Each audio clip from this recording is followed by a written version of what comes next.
Hello everyone and welcome to our lesson for today. For today's lesson, we are talking about the first part of getting to know letters. So let's get started. Materials. For materials today, the only thing you need is your thinking cap.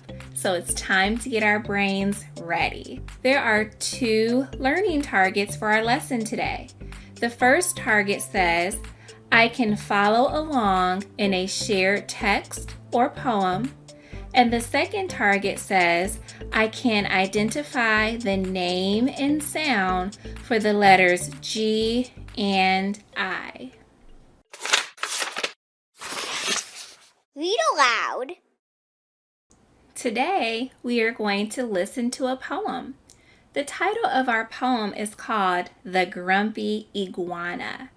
I want you to listen carefully as I read the poem and just notice the words in our poem. Are you ready to listen? Here we go. I spy an iguana grabbing insects on a gate. He acts a little grumpy 'cause he's itchy and it's late. A goose glides on over, inspecting the scene. The iguana ignores her. That's really quite mean. The goose inches closer. She says, "Good evening to you. I'll give you some grapes. That's what I'll do." "Oh, thank you," says Iguana. Now I don't feel so blue. Did you hear any words that rhymed in this part of the poem? I heard the words gate and late, and I heard seen and mean. I'm going to read the second part of the poem again, and I want you to listen and see if you hear any more rhyming words. Here's the second part. The goose inches closer. She says, "Good evening to you. I'll give you some grapes. That's what I'll do." "Oh, thank you," says Iguana. Now I don't feel so blue. What rhyming words do you hear in this part of the poem? Yes, I heard the words you and do and blue.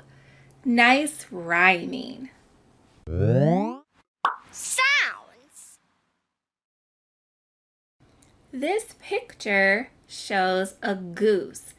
The sound we hear at the beginning of the word goose is the G sound. Can you make that sound? G. That sound is for the letter G. The letter G says G. I wonder if we can think of some other words that make the G sound just like in our word goose. Can you think of some more words that make that sound? I thought of some too. I thought of the words goat, gate, and girl. I hear the G sound at the beginning of those words too. This is a picture of an iguana. The sound we hear at the beginning of the word iguana is the I sound. Can you make that sound too? I. Yes, the I is for the letter I. The letter I says I. I wonder if we can also think of some more words that make the I sound just like in iguana. Can you think of some more words? I thought of some more words too. I thought of the words itch, insect, ink. Those words also make the I sound at the beginning, just like in iguana. We are going to use the word goose to help us remember the G sound. And we're going to use the word iguana to help us remember the I sound. Those are the key words. Remember, the key words are the words to unlocking the sound. They're the keys to unlock the sounds we hear.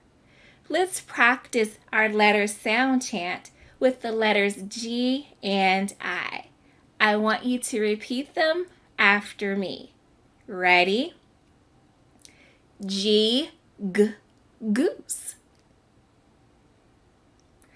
G, G, goose. I, iguana. I, iguana. Nice work. Writing. It's time to use our arm like a pencil and skywrite our letters G and I. Remember, each letter has an uppercase and a lowercase letter. So we're going to start with the uppercase G first. Watch me first and then you can try with me. Ready? With the uppercase G, I start at the headline and I drag my finger in a curve to the left all the way around, all the way to the foot line, and I come back up to the middle line or the belly line, and then I go in with a line just a little bit back to my curve. Now you try it with me.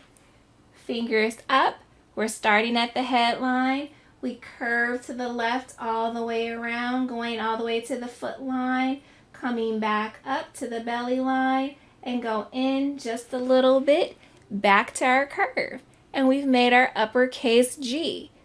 Now let's make our lowercase g. Watch me first. I'm going to start at my belly line and I'm going to curve it around to the left all the way to the foot line, go back up to the belly line, come back down past the tail line, and then curve up just a little bit to the left. Now you try it with me. We're starting at the belly line. We're going to curve around to the left to the foot line, back up to the belly line, come down to the tail line, and then curve up just a little bit to the left. And we've made our lowercase g. Now let's try to skywrite our uppercase I. Watch me first. I'm going to start at the headline and drag my finger all the way down to the foot line, then go back up to the headline and cross at the top of my headline, and then come to the foot line and cross at the bottom for my foot line. Now you help and try with me. Ready? Fingers up. We're going to start at the headline, drag it all the way down to the foot line, come back up and cross at the headline, and then come to the foot line and cross at the bottom for our foot line, and we've made our uppercase I. Now let's try the lowercase I. Watch first. Starting at the belly line, dragging my finger down to my foot line, and then putting a little dot right on top of my I. Now try with me. Starting at the belly line, drag it down to the foot line, and then come up and put a little dot right on top. And we've made our lowercase I. Nice work skywriting. Closing reflection. When we see the letter G, how can we remember the sound it makes? Yes, think about the key word for the letter G, which is the goose. And think about the G sound you hear at the beginning of the word. Nice job. We've met G and I. In the next lesson, we'll get to know them even better and learn how to write them. Thanks for learning with me today. We met our learning targets again as we shared a poem and we identified the letters G and I. I hope you had fun learning, and I will see you next time. Bye.